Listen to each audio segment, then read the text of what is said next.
హవాలా కేంద్రంగా గత 4 రోజుల నుంచి చాలా పెద్ద ఎత్తున కొనసాగుతూ ఉన్నాయి. ప్రపంచంలో కూడా అనేక దేశాల్లో ఫిడెల్ కాస్ట్రోను స్మరిస్తూ భవిష్యత్ అంతా సోషలిజానిజం అని చెప్పి భావిస్తూ అనేక దేశాలు కూడా వారు చూపినటువంటి బాటలో ప్రయాణం చేయడానికి కావాల్సినటువంటి ఒక గొప్ప ప్రయత్నం ప్రపంచవ్యాప్తంగా కూడా కొనసాగుతూ ఉంది. ఈ నేపథ్యంలో మన కమ్మేడు లక్ష్మయ్య గారు, కమ్మేడు మనోహర్ నాయుడు గారు ఫిడెల్ కాస్ట్రో గారి 100 year సెలబ్రేషన్స్ లెనిన్ సెంటర్లో పెడదామని చెప్పి వారు భావించారు. వెంటనే ఇమీడియట్గా దీనికి సంబంధించి మొత్తం లెఫ్ట్ పార్టీస్ అన్నీ కలిసి ఒక విప్లవకాన్ని స్మరించడం ద్వారా కనీసం ఆ వైపున మన ప్రయాణం కొనసాగితే బాగుంటుందని చెప్పి ఇమ్మీడియట్గా దీనికి గట్టిగా చేద్దామని చెప్పి భావించాం. మరి ఏమైనా దీనికోసం చాలా మంచి ప్రయత్నం.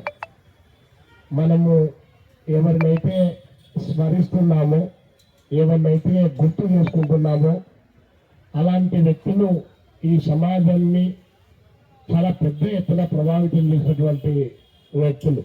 ఇప్పుడే మన కామ్రేడు శ్రీనివాసరావు గారు చెప్పారు, క్యూబా విప్లవం కోసం కేవలం 6 సంవత్సరాల కాలంలోనే చాలా పెద్ద ఎత్తున అమెరికా సామ్రాజ్యవాదం నుంచి క్యూబాను విముక్తి చేయడానికి, క్యూబాలో విప్లవాన్ని తీసుకొని రావడానికి కమ్మేడు ఫిడెల్ కాస్ట్రో గారు, రాల్ కాస్ట్రో గారు, ఎర్నెస్ట్ చే గువేరా, అదేవిధంగా 82 మంది విప్లవకారుల్ని ఎవరైతే తయారు చేసుకున్నారో ఆ బృందం చాలా పెద్ద ఎత్తున ఆనాడున్నటువంటి సామ్రాజ్యవాద ఏజెంట్గా ఉన్నటువంటి వ్యక్తి పైన యుద్ధాన్ని ప్రారంభించారు.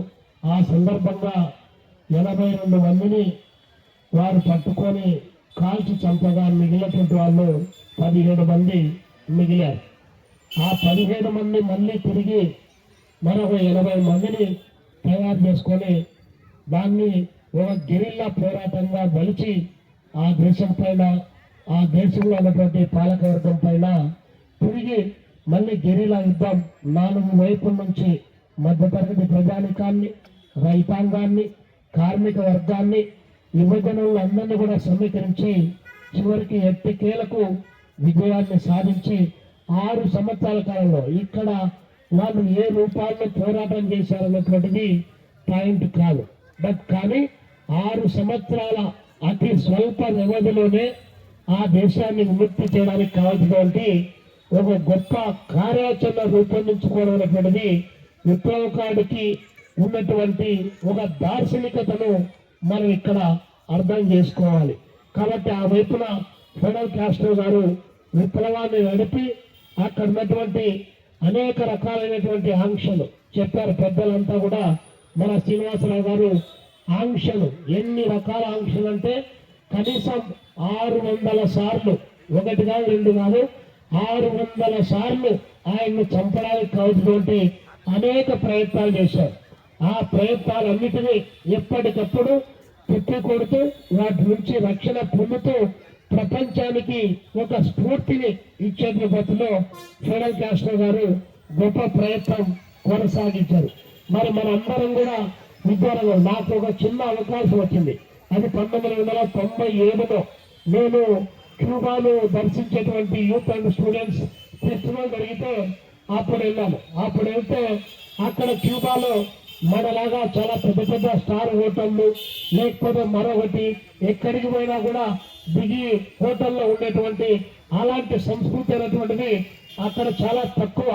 కానీ అక్కడికి పోయినటువంటి ప్రపంచవ్యాప్తంగా దాదాపు 150 దేశాల నుంచి యూత్ అండ్ స్టూడెంట్స్ వస్తే అందులో దాదాపు 90% యూత్లో స్టూడెంట్స్లో కామ్రేడ్ కోటేశ్వరరావు గారు కూడా ఉన్నారు. అప్పుడు అందరినీ కూడా ఆ ఇళ్లలోనే, అంటే కమ్యూనిస్ట్ పార్టీలో సోషలిజం అంటే, సమానత్వం అంటే ఎలా ఉంటుంది అని చెప్పేసి కళ్ళకు కట్టినట్టు ప్రపంచానికి ఆచరణలో చూపించినటువంటి దేశం క్యూబా.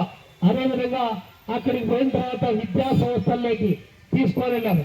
ఆ విద్యా సంస్థలు కూడా ఒకసారి పరిశీలన చేస్తే ఇప్పుడు మన దగ్గర ఎవరైనా కూడా ఒక గోల్డ్ మెడల్ కొడితేనో నేను ఒక పథకాన్ని కొడితే ఆ పథకానికి సంబంధించి 30 లక్షలు 40 లక్షలు 50 లక్షలు ₹1,00,00,000 డబ్బులు ఇచ్చి 2 కోట్లు డబ్బులు ఇచ్చి ఒకరినే క్రీడాకారుడుగా ప్రొజెక్ట్ చేసేటువంటిది. ఆ దేశంలో అలాంటి పరిస్థితి లేదు. ఎవరు ఎంత చదువుకోవాలన్నా కూడా అన్ని రకాలుగా ప్రభుత్వమే చదువుకునేటువంటి పద్ధతిలో ప్రోత్సహించే పద్ధతిలో అక్కడ విశ్వవిద్యాలయాలు చాలా గొప్పగా ఉండేటువంటివి. కాబట్టి విద్యలో కానీ వైద్యంలో కానీ మనం చూసాం. ప్రపంచం అంతా కూడా కరోనాతో ఇబ్బంది పడతా ఉంటే ఇటలీలో పెద్ద ఎత్తున సవాలు గుట్టలు బయలుదేరుతా ఉంటే మరి ఇన్ని దేశాలుగా ఉన్నటువంటి మన భారతదేశంలో కూడా వైద్య రంగానికి సంబంధించి ఇబ్బంది పడి ఆక్సిజన్ కూడా కరువైనటువంటి సందర్భంలో మనం ఎదుర్కొన్నటువంటి సమస్యలు ప్రపంచానికి వైద్య బృందాలను పంపించి ఆ దేశంలోనే కాకుండా ప్రపంచ దేశాల ప్రజలను కాపాడినటువంటి దేశం ఏదైనా ఉంటే అది క్యూబా. అది ఈ దేశంలో ఉన్నటువంటి చాలా మందికి అంటే మనందరికీ తెలుసు. వాట్సాప్ యూనివర్సిటీల్లో పెద్ద ఎత్తున ప్రచారం చేస్తున్నటువంటి వాళ్లకు దీని గురించి పెద్దగా తెలియదు. తెలిసినా కూడా వాళ్ళు దీన్ని అంగీకరించే పడతలేదు.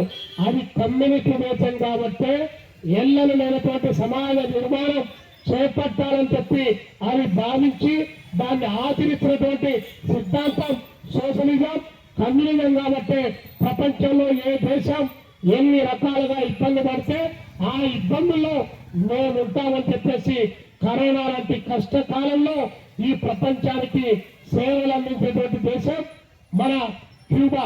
అలాంటి క్యూబా ఈరోజు చాలా పెద్ద ఎత్తున ఆర్థిక ఆంక్షలు విపరీతంగా ఎదుర్కొంటా ఉంది.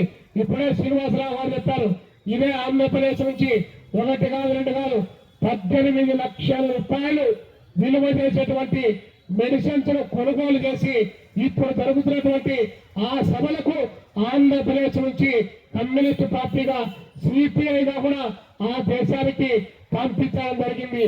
క్యూబా బాగున్నప్పుడు, క్యూబా ఆర్థిక ఆంక్షలు లేనటువంటి సందర్భంలో క్యూబా ఇలాంటి విపత్తుల పరిస్థితులు ఎదుర్కొంటా ఉన్నా కూడా ఈ ప్రపంచానికి తాను ఇబ్బంది పడుతూ కూడా అనేక ఆంక్షలు 2 నిమిషాలు నేను కాదని చెప్పి అమెరికాతో సయోధ్యకపోతే ఆ దేశం పైనటువంటి ఆర్థిక ఆంక్షలు తొలగిపోయి ఆ దేశం బాగుపడుతుంది.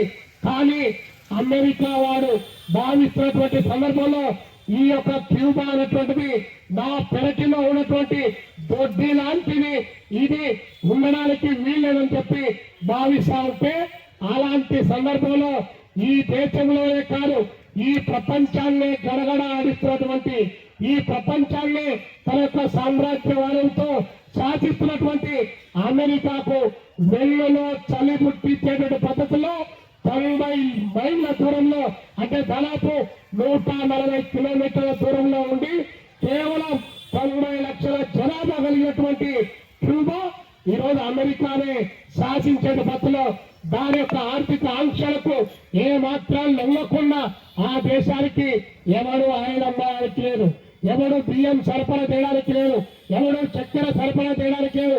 ఆ దేశానికి కావాల్సినటువంటి అనేక రకాలుగా సహాయపడడానికి కూడా లేకుండా చేస్తూ అమానవీయమైనటువంటి పద్ధతిలో అమెరికా వ్యవహరిస్తా ఉంటే ఆ సందర్భంలో కూడా మనం ఫిడెల్ కాస్ట్రో గారు డెత్ బెడ్ పైన ఉండి ఆ డెత్ బెడ్ పైన ఉన్నటువంటి ఆ సందర్భంలో ఆయన పిలిపించాడు, సామ్యవాదమా మరణమా మనం తెలుసుకోవాలని చెప్పి ఆ దేశ ప్రజలకు పిలిపిస్తే సామ్యవాదమే అల్టిమేట్ అని చెప్పి ఆ దేశ ప్రజలు ఆ డెత్ బెడ్ పైనటువంటి ఫిడెల్ కాస్ట్రోతో కలిసి శృతి కలిపి వారు అనేక రకాలైనటువంటి ఇబ్బందులు ఎదుర్కొంటా ఉన్నా కూడా ఎక్కడ ఏ దశలో కూడా నమ్మినటువంటిది ఎక్కడ కూడా పక్కకు పోలేదు.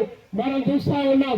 ఈరోజు 59 ఇంచుల ఛాతీ కలిగినటువంటి 146 కోట్ల జనాభాకు నాయకత్వం అయినటువంటి మన నరేంద్ర మోడీ గారు ఎంత పెద్ద ఎత్తున అమెరికా వారు పత్తి ఎవరితో కొనుగోలు చేయాలని నిర్ణయిస్తే, పాలు ఎవరితో కొనుగోలు చేయాలని నిర్ణయిస్తే, వ్యవసాయ ఉత్పత్తులకు ఏ రేటు పెట్టాలని నిర్ణయిస్తే, ఆయిల్ ఎవరితో కొనాలని నిర్ణయిస్తే, అదేవిధంగా క్రూడ్ ఆయిల్ ఎక్కడి నుంచి నువ్వు దిగుమతి చేసుకోవాలని చెప్పి నిర్ణయిస్తే అమెరికా ట్రంప్కు 146 కోట్ల జనాభా కలిగి 59 ఇంచుల ఛాతీ కలిగి ప్రపంచంలోనే 5వ ఆర్థిక వ్యవస్థగా ఎదుగుతున్నటువంటి భారతదేశం అమెరికా ముందు, అమెరికా యొక్క ఆర్థిక ఆంక్షల ముందు సాగిల పడుతున్నటువంటి నేపథ్యంలో కేవలం 90 లక్షల జనాభా కలిగినటువంటి ఆ దేశం ఒక పూట తిండిని మరొక పూట తిండికి లేకపోయినా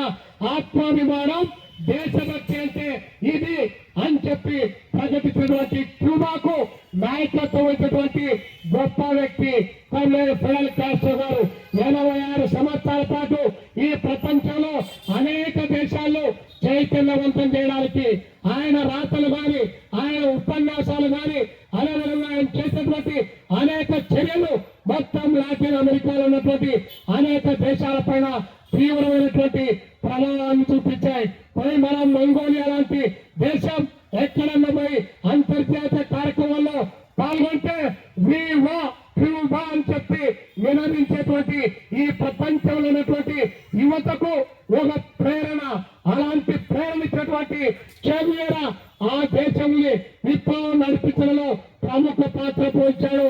అందుకే చెవియరా చెప్పినటువంటి ఒక మాట, బానిసలాగా మోకాళ్లపై నిలబడి బ్రతకడం కన్నా పోరాడి చావడమే నయమని చెప్పినటువంటిది ఈ రోజు కూడా క్యూబా ఆచరిస్తా ఉంది.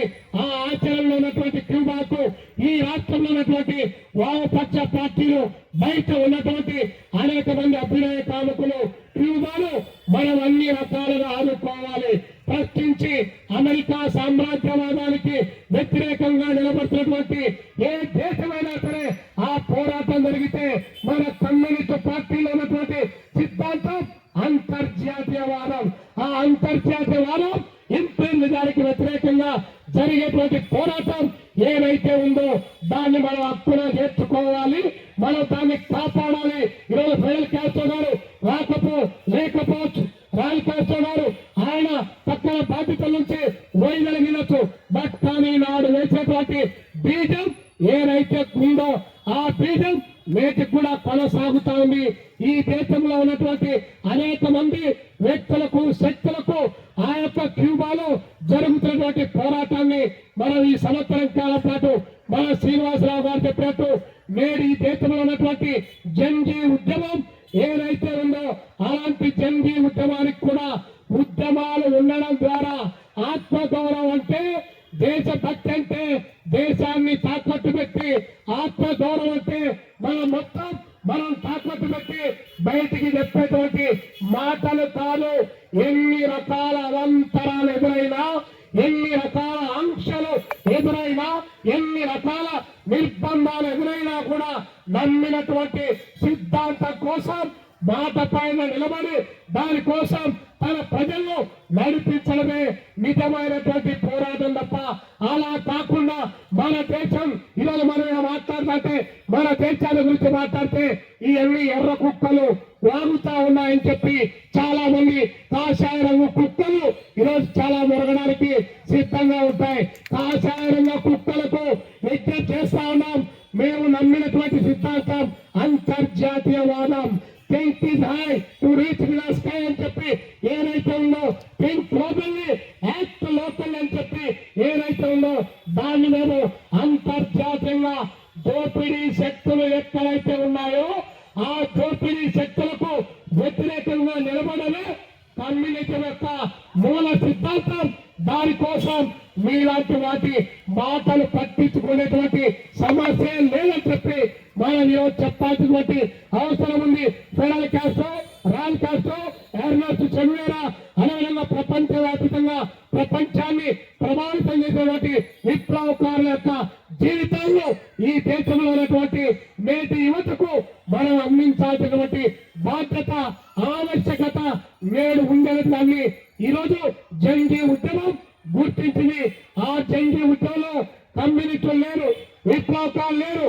బట్ ఈ దేశంలో పెరిగిపోతున్నటువంటి అసహనానికి, ఈ దేశంలో పెరిగిపోతున్నటువంటి నిరుద్యోగానికి, ఈ దేశంలో పీడలకు గురి అవుతున్నటువంటి దానికి నిదర్శనంగా ఈరోజు జంగీ ఉద్యమం మళ్ళీ పుట్టుకొని వచ్చిన నేపథ్యంలో ఆ జంగీ ఉద్యమం ఫిడెల్ కాస్ట్రో గారు అందించినటువంటి మార్గం లెనిన్ ఆశలు నడిపినటువంటి విప్లవం ఈ దేశంలో ఉన్నటువంటి సామాజిక ఆర్థిక రాజకీయ పరిస్థితులను సమన్వయం చేసుకొని ఈ దేశాన్ని ముందుకు నడిపించడానికి దోపిడీ శక్తులకు వ్యతిరేకంగా నిలబడడానికి కావలసినటువంటి స్ఫూర్తిని అలాంటి పోరాటాన్ని ఫిడెల్ కాస్ట్రో గారు అందించినటువంటి సందర్భంలో ఆయనకు ఘనమైనటువంటి నివాళులు అర్పిస్తూ ఈ శత జయంతి ఉత్సవాలను కమ్యూనిస్ట్ పార్టీ అదేవిధంగా సాహిత్య సాంస్కృతిక విశాలాంధ్ర అదేవిధంగా ప్రజాశక్తి కళాకారుల రూపంలో పెద్ద ఎత్తున నిర్వహిస్తామని చెప్పేసి తెలియజేస్తూ ముగిస్తా ఉన్నాను.